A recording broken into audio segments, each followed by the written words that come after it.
Hello everybody, welcome to Precision Airbrush YouTube channel. My name's Damien. Today we are doing a follow along skull.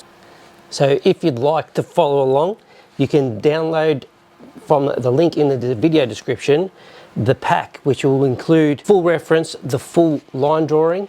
Now if you've got an A3 printer, which I have, this is designed for A3, you can print that off and paint straight on top, which is what I've done here. If you've got an A4 only printer, the pack also includes the half references in A4 size, so you print them, and the half line drawings. So the idea of those is that you stick them together, just use some tape, stick them together, put it on a window, get your A3 paper, and then trace through that to get this line drawing up ready to go. So that download is free in the link in the video description. So the process of this video, I'm going to first explain what I'm about to do at each stage. We will time lapse through the actual painting of it. I will pause at the end of each stage, explain what I did, what worked, what didn't work, what I'm going to do next, and we'll time lapse through all that as well, and we'll go through each section and stage like that. So all the equipment we're using, I will list just before we start the first section of the video, and so let's get into it.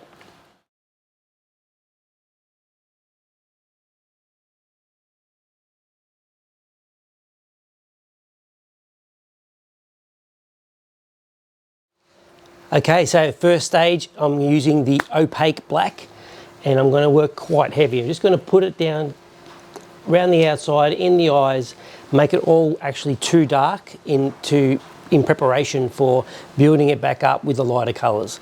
The exact opposite of what most people do. They don't like using light over dark because it blue shifts. I'm going to talk you through that through this, so don't you worry. Just before I get started, just want to talk about the A4 references that are there, like the one-to-one references. When you've got it that way, if you ever get stuck, maybe the bottom half is better. If you start to lose your lines, you know, you're not sure where the teeth go and it doesn't quite look right, you can put this over the top, because it's the same, and literally flip it back and forth, just so it's like a safety net for you if you do get lost. That's the idea of these A4 references. All right, so black, opaque. Get it down, get it too dark. I'll see you on the next step.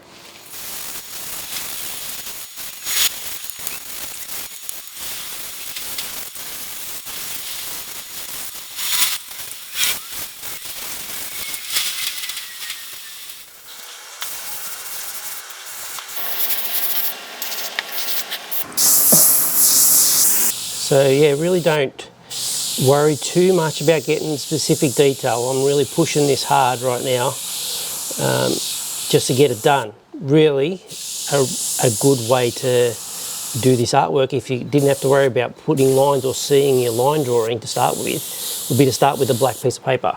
So it really is early days. It's about just keeping your lines and getting a dark base down, and some of the shapes. Yeah, so don't get too carried away at this stage. The real value is going to come with grey and white on top, and then back down to black.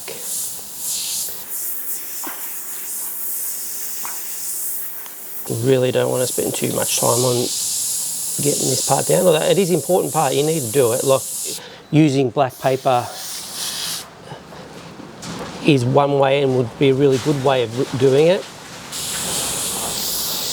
but there'd be disadvantages to starting with a black piece of paper too. So we are getting some of these shapes down, and some of the details that will still show through at the very end in this early stage, but everything's fixable and adjustable along the way. So I guess I'm saying don't worry too much about getting it perfect.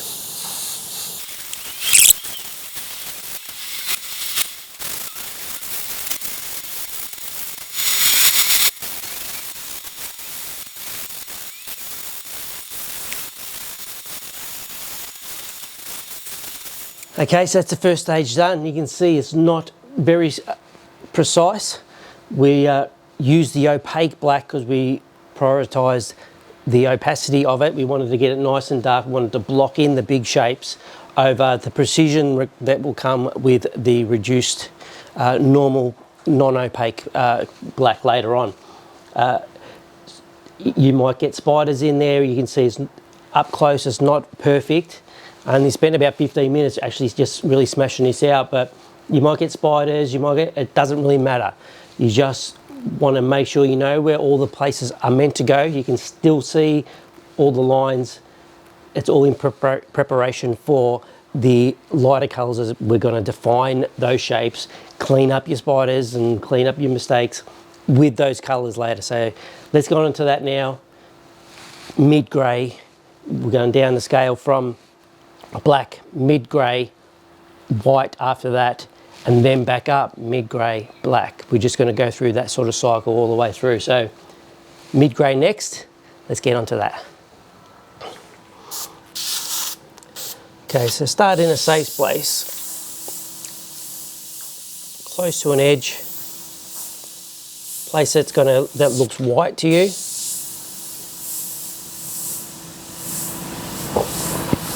And you can see straight away we can really sharpen up that line. We'll go around the outside here, define that edge that got a bit fuzzy. We can go too light now, that's fine. It's about right shape, right spot at the moment.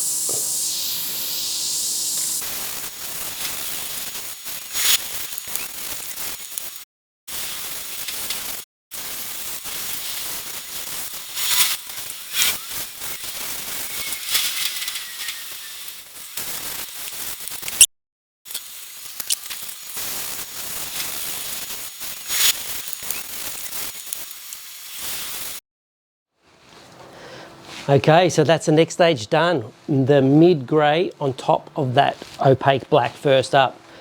Now, you can see it's starting to take shape, but what we need to enforce here is we're not worrying about the tone, the lightness and darkness. It's obviously much brighter now. That's the only part of the tone I really want you to think about is just you want it to be brighter because we're going to finish with the black at the end, so it needs to be brighter so you can darken it. But what we're really looking at is the shapes. So you can see here I tied it up around the edge with the teeth. And basically when you're close, you want to be painting 100%. So there's no point, you want to avoid the close and light spray. This is what this procedure, this is the way, this process, how that avoids that as much as we can. So all these parts of this teeth is just in close, like half a centimetre off the page, and 100% filling it in and adjusting those dark lines around it. Now I made a little bit of not a mistake, a little bit of the grey's gone on where it'd be black. You can cycle through that at that stage too. I could have just got the black back out, tied it up, get the grey, and because they're both at 100%.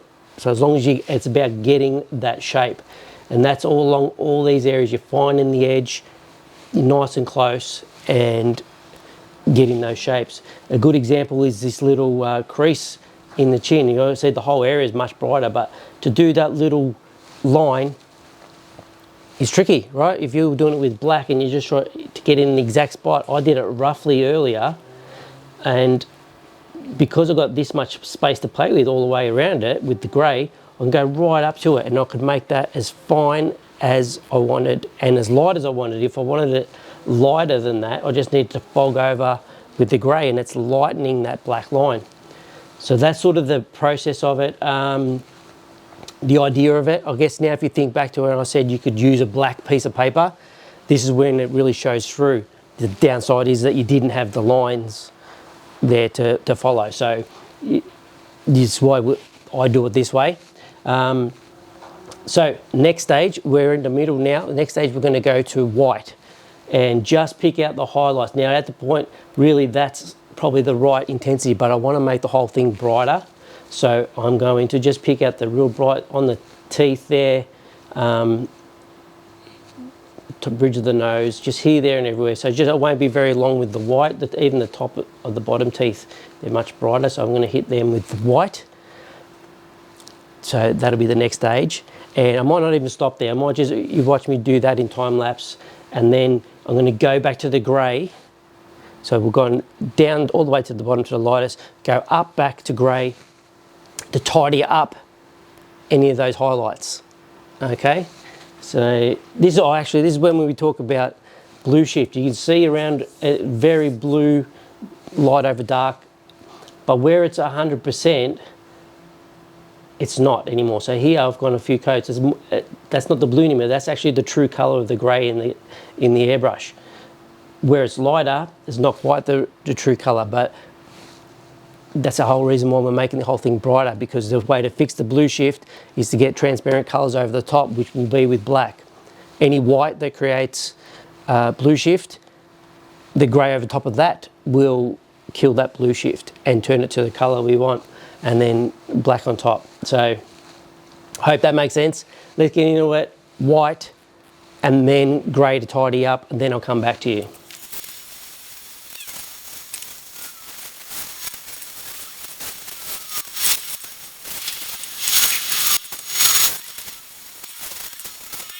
Okay, slight change of plans. I just did the white. I didn't go back over with the grey yet because I wanted to talk to you about it.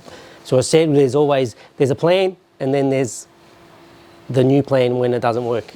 It's working, but just a slight little deviation. So you can see it does look a lot different maybe on the camera, but just picked out just those highlights here, there, up the top here on this edge, on the teeth.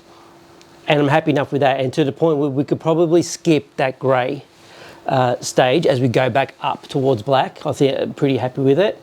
But I wanted to talk about, this is the right time to adjust your contrast. So there's areas here, we're not looking light and dark, we're looking at the differences between light and dark. So through here especially, it's a little bit too much contrast, so it needs a fog of either white or grey. I'm going to do it with the white, and we'll see how that goes. Even through here, there's a little bit.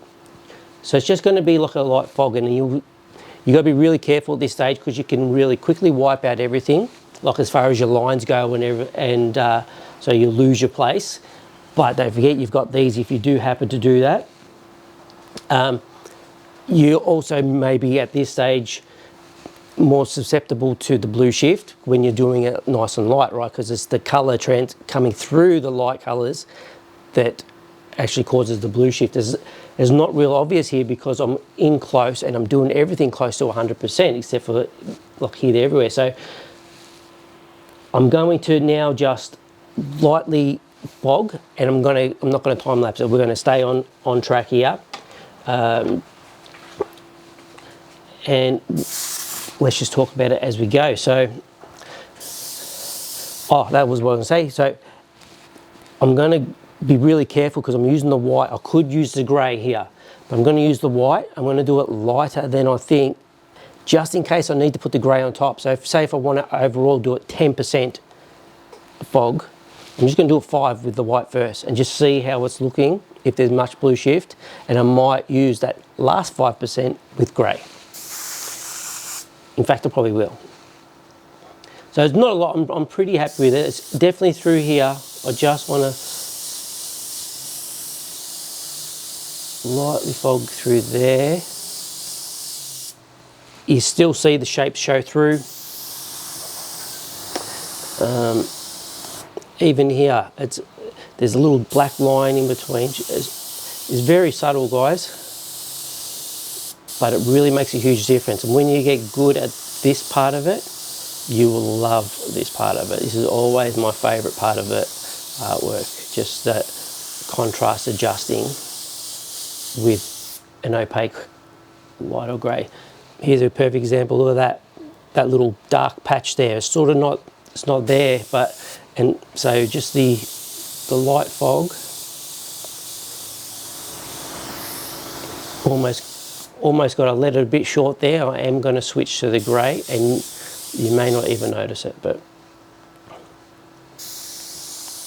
through there's no fade off that. The teeth. You look, again, I'm just going to remind you that it's not about light and dark. Right now it's about contrast. Look how much lighter this is. We need it all a little bit brighter to come back in and reshape the black. That's really good. I'm happy with that. I'm going to quickly switch to grey, and it won't be much at all. Again, you have to be very careful. I don't want to lose this. I've got this really nice sharp edge there. If I fog too much, it's very close to being gone. So I'm just going to be really careful there and just concentrate on the area that I want. This is like super light, and I hope you can see it on the camera okay, but it makes such a difference. Also now use this opportunity where I've got the grey, because I didn't do that step back up. I said I was going to do white then grey. Just knock back the brightness of those couple of highlights I put up here. They're not white. Along here it's not white, so I just want to knock that back a little bit. Again, being careful if there's any black lines that have turned into light grey because of the fog. I don't want to lose them completely, so I've just got to be really careful with that type of stuff. Just to save time. If I lose them, there's no big deal. I can put them back in and just go through this cycle again. Dark to light, light to dark.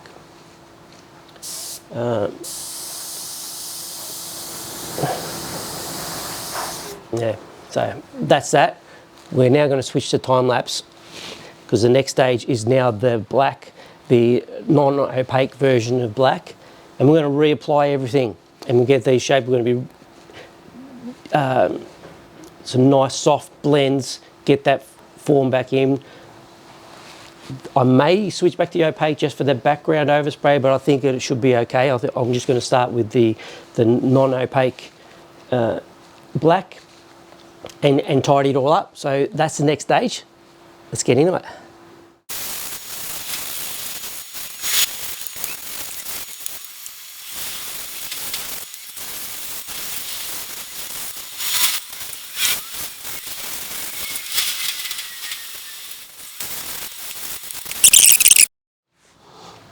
Okay, so that's that stage done. That's the transparent black over, tidied up all the overspray, went back in and touched up all the little shapes, and then just created those soft gradations, roundness to it all, and at the same time darkened it. So right, I could probably call that's pretty good. I'm sure you'd be happy with that. But we've gone full circle, so there are some parts of the highlights that have disappeared. Some of these edges are just about sort of blended and gone. So we're back to the start where we did it and it was too dark and that rough. So if we think about it, we're back there. We're going to go through that cycle one more time, but this time we've got a 90% detailed version rather than that roughed in version. So I'm going to go back to that middle grey. Always start on the lightest bits because it's safer. Pick out some highlights, just tidy up some of those little edges. This time around everything's smaller. So I'll do that. I doubt at that point we'll need to go to the white. It'll most likely be just a grey, then back up to the black. We'll see how that looks, but yeah, that's the next stage, guys. All right, let's get into it.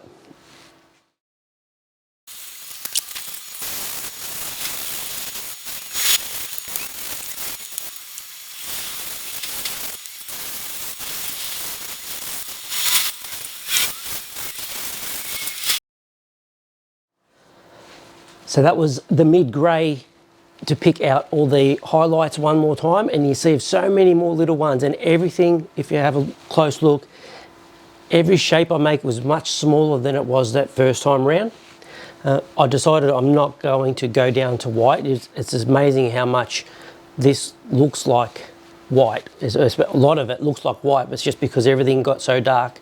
So I'm just going to finish that off now with just some transparent black, just to adjust the tone now of bits and pieces, and then make sure it's all nice and round. I'll get in the eyes a little bit darker, and then we'll call it. So back up to black, transparent black. And here we go.